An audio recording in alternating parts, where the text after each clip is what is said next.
अस्सलाम वालेकुम। Around the fact में खुश आमदीद मुझे कहते हैं इरफान। कुछ दिन पहले हामिद मीर ने एक रैली निकाली। पाकिस्तान के इदारे ISI और तमाम अफराद को निशाना बनाया गया कि पाकिस्तान में इजहार राय की आज़ादी नहीं है, और इस खबर को सबसे पहले कैच किया इंडियन मीडिया ने, और इंडियन मीडिया ने इसको खूब मिर्च मसाला लगाकर पूरी दुनिया के सामने पेश किया। पूरी दुनिया में हामिद मीर जो उसको सर आंखों में उठाया गया, और ख़ासकर उन ममालिक में जो कि पाकिस्तान के दुश्मन ममालिक हैं, उनमें हामिद मीर को बहुत ज़्यादा कवरेज दी गई। यहाँ तक कहा गया कि हामिद मीर जो है उसका प्रोग्राम जो है पाकिस्तान आर्मी ने बंद करवा दिया है, यहाँ तक कहा गया। लेकिन जो हामिद मीर का मुद्दा था, जो मौक़िफ़ था, उसका उनके पास कोई सबूत नहीं था। बाद में उनको माफ़ी मांगना पड़ी। अब आते हैं पाकिस्तान का जो इस हामिद मीर को सबसे ज़्यादा कवरेज देने वाला जो मुल्क है इंडिया, उसके ऊपर आते हैं वहाँ पे क्या चल रहा है। इसमें अभी रिसेंटली जो डेवलपमेंट हुई है, कुछ दिन पहले एक न्यूज़ गर्दिश में थी कि एक मुसलमान जिसका नाम अब्दुल समद है, उसको तशद्दुद का निशाना बनाया गया। उसके दाढ़ी के बाल काटे गए, कैंची के ज़रिए काटे गए, और उसको जय श्री राम के नारे लगाने पे मजबूर कर दिया गया। अब आते हैं कि जो इंडियन पुलिस है, गाज़ियाबाद की पुलिस है, उसने इन पर इन जो वेबसाइट्स हैं, जो ट्विटर अकाउंट है, जो दूसरे जो न्यूज़ चैनल्स हैं, उनके ऊपर मुकदमा दायर कर दिया है, और उस मुकदमे में नामजद किया है।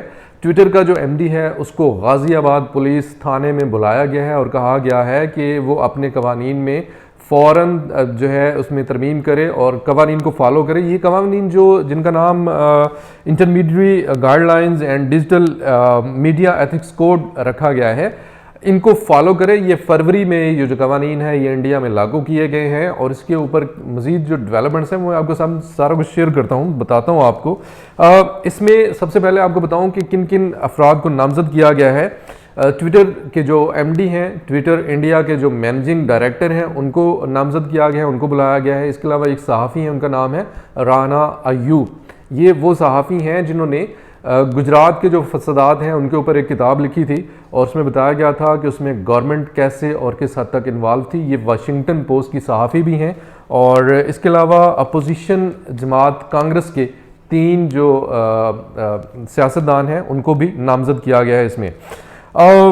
इसमें कहा गया है कि 3 इंडियन रहायशी जो लोग हैं उनको एज ऑफिसर ट्विटर में तैनात किया जाए, और 36 घंटों के अंदर और ये जो 3 लोग हैं ये हर वक्त गवर्नमेंट से राब्ते में रहेंगे, और इनको जो भी कहा जाएगा उस पर अमल करेंगे। जो मवाद हटाने के लिए कहा जाएगा वो 36 घंटों के अंदर इनको हटाना लाजमी होगा। इस सिलसिले में ये जो अब्दुल समद जिनका नाम है, जो मुसलमान है और जो इंडियन मुस्लिम है, जिनकी दाढ़ी के बाल काटे गए और उनको जय श्री राम बोलने के ऊपर उनका मजबूर किया गया, उनके खिलाफ उनके हक में 50 से ज़्यादा ट्वीट्स जो हैं उनको रोक दिया गया 21 जून को।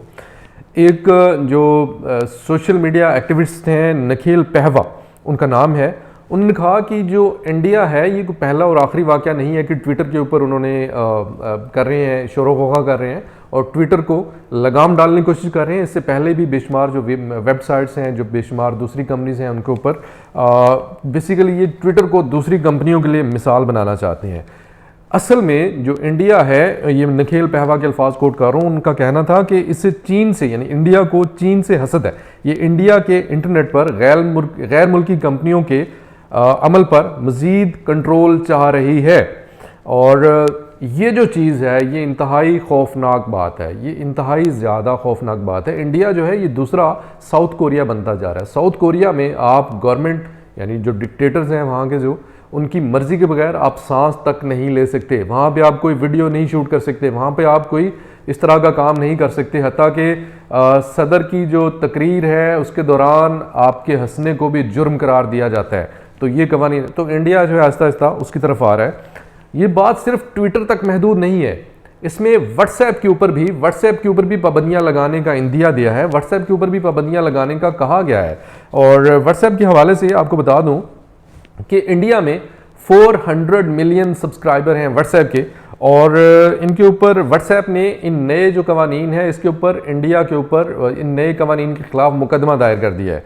व्हाट्सएप ने ये मुकदमा क्यों दायर किया गया है कि क्योंकि व्हाट्सएप को कहा गया कि आपने इंक्रिप्शन तोड़े बगैर, आप याद है, अब आप जब भी कोई आप उसके ऊपर व्हाट्सएप के ऊपर जाते हैं तो आपको लिखा हुआ आता है कि एंड टू एंड इंक्रिप्शन। उसका मतलब है कि आप जो मैसेज बना रहे हैं, जो भेज रहे हैं, आपके बीच में और जहां तक भेज रहे हैं आप, उसके बीच में कोई इस मैसेज को नहीं पढ़ सकता।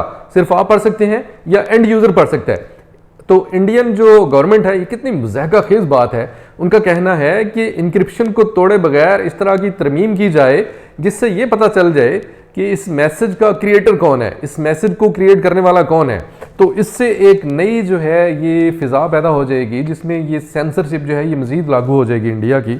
और इस पर सिर्फ जो इंडिया में मौजूद जो ट्विटर है या व्हाट्सएप है या सोशल मीडिया अकाउंट्स हैं या कंपनीज हैं, सिर्फ उन्होंने तशवीश का इजहार नहीं किया, बल्कि इसमें जो अक़वाम मुत्तहिदा है उसने भी तशवीश का इजहार किया। और उसने कहा है, उसने एक लेटर लिखा है, उसने कहा है कि आपके इन कवानीन से जो इंटरमीडियर हैं, यानी जो सोशल मीडिया वेबसाइट्स हैं, ये जो न्यूज़ चैनल्स हैं, ये अपनी जब आप अपनी जिम्मेदारी को कम करने के लिए ये ज़रूरत से ज़्यादा मवाद हटा सकते हैं। और ये एक सेंसरशिप, एक ऐसी सेंसरशिप का दरवाज़ा खोल देगी जिसमें जो ये जो आज़ादी इजहार है ये मज़ीद तल्फ होकर रह जाएगी, मज़ीद ख़त्म होकर रह जाएगी।